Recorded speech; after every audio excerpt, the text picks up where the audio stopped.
अधिक मास के दूसरे दिन की कथा का आपने श्रवण किया। अब उसके आगे की निरंतर तीसरे दिन की कथा हम आपको सुनाने जा रहे हैं, जो कथा इस प्रकार है। सूत जी महाराज समस्त ऋषियों को तथा सोनकादि 88,000 ऋषियों को बैठा करके यह कथा सुनाने जा रहे हैं। और ऋषियों से सूत जी महाराज ने कहा कि जो है आप इस कथा को सुनिए, जिस प्रकार नारायण ऋषि ने महात्मा नारद जी को सुनाया था।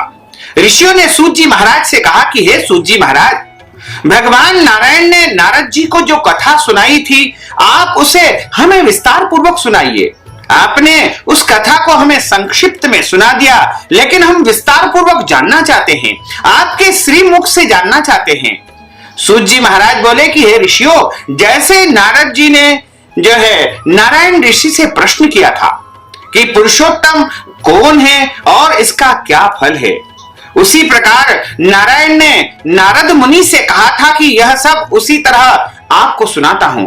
भगवान नारायण ने कहा था कि हे नारद, महाभारत के युद्ध से 14 साल पहले की बात है, और उस समय दुर्योधन और शकुनी ने जुए में छल करके धर्मराज युधिष्ठिर से उनका सब कुछ छीन लिया था।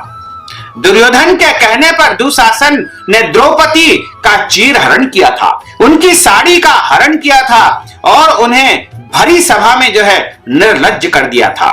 वो तो भगवान कृष्ण की कृपा हुई और उन्होंने द्रौपदी की रक्षा की थी, द्रौपदी की लाज बचाई थी। उसके उपरांत जो प्रतिज्ञा उन्होंने की थी, उसके अनुसार जो है पांचों पांडवों को 14 वर्ष का जो है वनवास भोगना पड़ा था, और पांडव राज्य को त्याग करके काम्यक नामक वन में चले गए थे।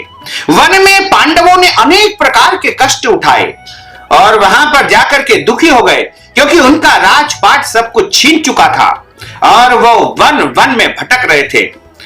और दुखी होकर के जो है एक समय की बात है कि भगवान कृष्ण जो कि द्वारकाधीश थे, वो पांचों पांडवों से मिलने के लिए काम्यक वन में पांडवों के पास में पधारते हैं। जब पांडवों ने देखा कि भगवान कृष्ण द्वारकाधीश हमारे सामने आ चुके हैं, तो उनको पा करके पांचों पांडव जो है ऐसा महसूस कर रहे थे जैसे उनके प्राण वापस आ चुके हैं और उन्हें परम शांति महसूस होने लगी। बड़ी प्रसन्नता की लहर उनके शरीर में दौड़ने लगी।